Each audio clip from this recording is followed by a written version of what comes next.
kesemrawutan hidup orang, maka orang itu akan diberi dua perkara.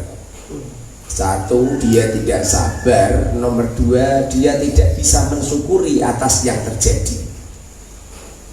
Jadi kalau ada orang udah nggak sabar, tidak bisa mensyukuri, ya udah, semrawut hidupnya, penuh dengan malapetaka, nggak ada apa-apa, itu dia bisa marah-marah sendiri. Sampai Rasulullah pernah bersabda, kalau kau tidak bisa bersabar atas apa-apa yang didatangkan Allah Subhanahu wa taala, maka carilah Tuhan selain Allah. Karena sesungguhnya sesuatu yang terjadi pada diri kita kulluh minallah. Panjenengan sehat dari Allah, panjenengan sakit dari Allah, panjenengan dan apapun jangankan panjenengan kesandung, kejejet, sampai yang itu toh, menggerakkan mata ini dari sisi kanan ke kiri, panjenengan gerak nadi panjenengan, itu Allah itu.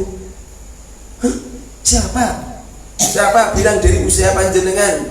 Apa panjenengan tidak tahu? Di sana, di rumah sakit sana, banyak orang-orang nggak bisa jalan, nggak bisa melihat. Bahkan ada yang nafasnya sentik-sentik udah berhari-hari nggak mati dia. Siapa yang gerakkan mereka? Allah. Kalau masalah berangkat ke masjid, kalau masalah berangkat ke musola untuk jamaah, insya Allah, kampung Mandung ini, RT ini, insya Allah mampu semua lah. Tapi siapa yang digerakkan hatinya oleh Allah Subhanahu wa taala di saat ada adzan dikumandangkan, kemudian hatinya tergerak, hayya 'alas shalah, tergerak gitu. Wah, itu panggilan ilahiyat itu. Makanya Allah berfirman di dalam Al-Qur'an, wala in kafartum inna adzabi lasyadid. Apabila engkau mengkufuri atas nikmat-nikmat Allah, artinya mengkufuri itu tidak bisa mensyukuri itu loh. Gremeng ya Allah, ya Allah. Urip ya ono ya ini kok patoh lho. Patoh iki dulu kecil segini kok patoh. Ya Allah, ya Allah, apa kok lara kabeh lho. Rasulullah ngendika, tiada penyakit yang dititipkan pada diri seseorang kecuali penyakit yang menggerogoti organ tubuhnya itu sejatinya itu merontokkan dosa. Panjenengan kita syukur itu. Ibu-ibu yang tadinya gagah kalau jalan bisa, kemudian semakin tua semakin rentah kalau jalan sudah mulai teok-teok. Subhanallah, itu merontokkan dosa. Semakin lama dia sakit, dosanya ini subhanallah, dosanya ini semakin hilang. Cuma kadang-kadang anaknya nggak sadar. Sadarnya itu kalau dia wafat. Yang nggak panjenengan tok, semua orang santri-santri menghormati Pak Yanto aja. Dia sabar. Saya kemarin ayah ibu saya dari Blora datang marah-marahin saya. Marahin bisa-bisa. Kemudian saya bilang gini, Bu Pak, kadang-kadang saya merawat beliau ini. Ini sejatinya saya tidak merawat panjenengan, tidak merawat beliau. Saya merawat panjenengan ya Mas. Beliau diam aja. Kadang-kadang penyakitnya panjenengan itu dipindah ke beliau kemudian tak rawat. Alhamdulillah. Semestinya alhamdulillah gitu. Makanya apa itu cara seperti itu. Jadi apa itu apabila engkau tidak sabar dengan nikmatku, tidak bisa mensyukuri atas nikmat-nikmatku, nikmat-nikmat yang diberikan oleh Allah, ya udah, inna adabi lasyadid, sesungguhnya adabku lasyadid, pedih rasanya. Betapa banyak mereka itu sampai bertengkar dengan istrinya, tidak rukun dengan anak-anaknya, bermusuhan sana sini punya musuh. Itu yang asli itu, gara-gara tidak sabar. Makanya sabarlah. Hidup ini nggak lama. Loh, yang sudah mati. Laula akhartani ya Allah, hidupkan kami sebentar saja. maka aku akan beramal salih ya Rob. Kalau ada adzan akan aku datangi itu suara adzan. Kalau ada tetanggaku yang resah akan kubantu. Aku akan datangi fuqara masakin. Harta bendaku akan kusedekahkan. Setiap hari aku akan berzikir kepadamu, akan baca Al-Quran. Dah mati. Mayat-mayat itu kalau udah mati seperti itu. Tapi kalau panjenengan apa yang terjadi? Kalau masih hidup ini seakan-akan umur kita masih 1 juta tahun. Jadi leha-lehalanya lebih banyak. Malah nonton TV. Mohon main HP. Kalau untuk manfaat sih nggak jadi masalah. Yang bermasalah kan nggak bermanfaat. Umur kita ini ada pertanggungjawaban. Setiap detik-detik yang kita lalui itu akan ada hisab. Hasibu anfusakum, akan dihisab kita semua ini. Nggak boleh seenak-enaknya sendiri. Organ tubuh semuanya ini titipan Allah. Dari ujung kaki sampai ujung rambut kita titipan Allah. Tidak ada satu detik aja yang kita lalui kecuali semua itu akan dipertanggungjawabkan di hadapan Allah. Kita akan ditanya, untuk apa kau menghabiskan umurmu? Untuk apa kau habiskan itu hartamu? Untuk apa kau gerakkan organ tubuhmu? Untuk apa? Terus ditanyakan terus. Ditanyakan sama Allah Subhanahu wa taala. Kemudian apabila kita menghabiskan waktu kita untuk perbuatan-perbuatan yang tiada manfaat, maka saat itu juga otak kita akan dididikan oleh Allah Subhanahu wa taala. Akan mendidih nyampe akan merontokkan semua daging-daging dari tempat organ tubuhnya, nyampe mereka jadi tulang belulang hadap Allah Subhanahu wa taala. Saat itu tidak hanya sekedar diletakkan di saat kita ada di padang mahsyar, tidak, tapi sudah kita rasakan di saat hidup di dunia. Mereka yang tidak bersabar, mereka yang tidak bisa mensyukuri atas nikmat-nikmat Allah Subhanallah, hidup mereka akan susah. Jangankan mereka itu diberi penyakit oleh Allah bertahun-tahun tidak sembuh-sembuh, nyampe penyakit itu menggerogoti organ tubuhnya.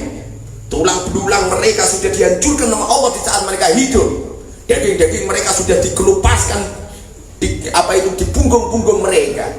Tidur mereka sudah tidak bisa nyenyak, makan mereka sudah tidak nikmat, dicabut semua fadlnya Allah, rahmatnya Allah. Dia tidak bisa bersabar. Subhanallah. Ini tidak hanya sekedar orang yang tidur tergeletak di atas ranjangnya bertahun-tahun, tidak, tapi kita ini yang masih sehat terus. Di saat masih kecil nangis pertanda ini dari tandanya. Besar sedikit ini itu. Sekolah terus penuh dengan kesemrawutan hidup. Pengen nikah lu tinggal nikah. Gonta ganti cewek. Urusan nikah itu ayah ibunya sudah punya pilihan, anaknya punya pilihan lagi. Ayah ibunya nggak cocok, terus berantem terus.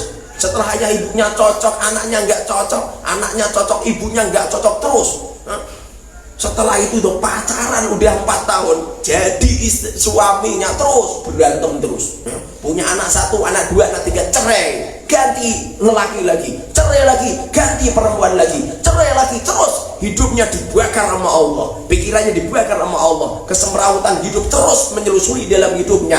Mereka sudah dibakar sama Allah, hidupnya berkeping-keping. Kenapa bisa seperti itu?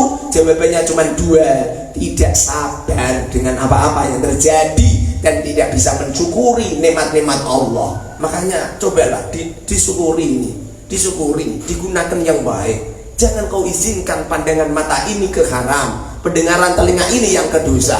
Jangan kau izinkan pikiran ini mikir yang tidak baik. Jangan kau izinkan hati ini untuk menggerijitkan sesuatu yang diharamkan oleh Allah. Jangan kau izinkan organ tubuh ini untuk menggerakkan perkara yang tidak baik. Udahlah, jadikan diri Anda ini seorang budak. Jadikan seorang Anda ini menjadi seorang khodam, menjadi seorang pembantu. Udah, ciptakan yang terbaik. Berikan, layani organ tubuhmu yang terbaik. Layani anak istrimu yang terbaik. Layani anak dan suamimu yang terbaik. Layani tetanggamu, teman-temanmu, orang-orang yang ada di sekitarmu. Udahlah, yang kau pandang hanya Allah Subhanahu wa taala.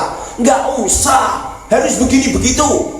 Kita berdagang, kita berbisnis, nggak usah kita berpikir harus punya keuntungan yang ini itu, nggak usah.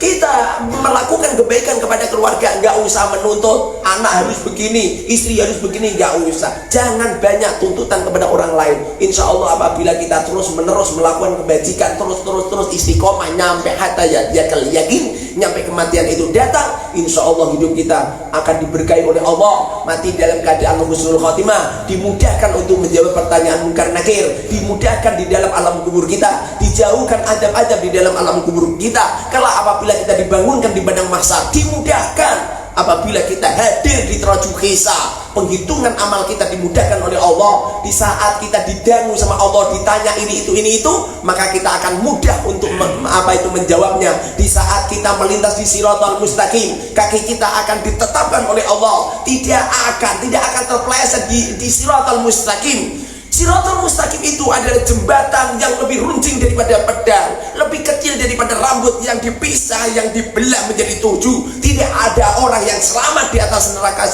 di atas siratal mustaqim, kecuali orang-orang yang membawa banyak kebaikan, yang membawa keimanan yang kuat, yang membawa ketaatan kepada Allah dan Rasulnya, yang membawa cinta kepada Allah dan Rasulnya. Tidak ada orang yang terselamatkan di atas siratal mustaqim, di atas neraka jahannam yang dalamnya subhanallah, yang adabnya siksaannya subhanallah, kecuali mereka-mereka yang selalu berujuk kepada Allah subhanahu wa ta'ala. Ihdinas siratal mustaqim, siratal ladzina an'amta 'alaihim ghairil maghdubi 'alaihim waladdallin. Amin amin ya rabbal alamin. Alhamdulillahirabbil alamin. Allahumma shalli wa barik ala Sayyidina Muhammad wa ali Sayyidina Muhammad. Ya Allah ya Rabb, gerakkan organ tubuh ini dalam kebajikan ya Allah. Jangan kau izinkan organ tubuh ini melakukan kemaksiatan ya Allah ya Rabb. Bagaimana mungkin kami bisa menggerakkan organ tubuh ini dalam ketaatan, sementara Engkau adalah Tuhan yang memurkai kami, Engkau adalah Tuhan yang menyesatkan kami, Engkau Tuhan yang telah menulis semua amal-amal kami di Lauhil Mahfuz yang jelek ya Allah ya Rabb. Kami mengajukan kedua tangan kami untuk berdoa, untuk meminta kepada-Mu. Rubahlah ya Allah catatan-catatan kami yang jelek, rubahlah menjadi yang baik. Rubahlah ya Allah akhlak-akhlak kami yang jelek menjadi yang baik. Ya Allah, berkailah hidup kami, letakkan akhlakul karimah di dalam organ tubuh ini ya Allah. Ya Allah ya Rabb, rujukkan pikiran hati organ tubuh ini untuk selalu untuk-Mu ya Rabb. Ya Allah, letakkan mahabbah cinta kepada kami, kepada-Mu ya Allah, kepada Rasul-Mu ya Allah. Letakkan cinta kami kepada orang-orang yang salih, orang-orang yang baik ya Allah ya Rabb. Hidupkan ya Allah sebagaimana orang-orang salih Kau hidupkan. Matikan kami dalam keadaan husnul khatimah. Mudahkan kami urusan kami di alam kubur kami, mudahkan kami di padang hisab kami, selamatkan kami di lintasan siratal mustaqim. Kumpulkan kami bersama dengan orang-orang baik di samping baginda Muhammad sallallahu alaihi wasallam di surga firdaus-Mu ya Rabb. Ya Allah, Rabbana atina fid dunya hasanah wa fil akhirati hasanah wa qina adzabannar. Walhamdulillahirabbil alamin. Al-Fatihah.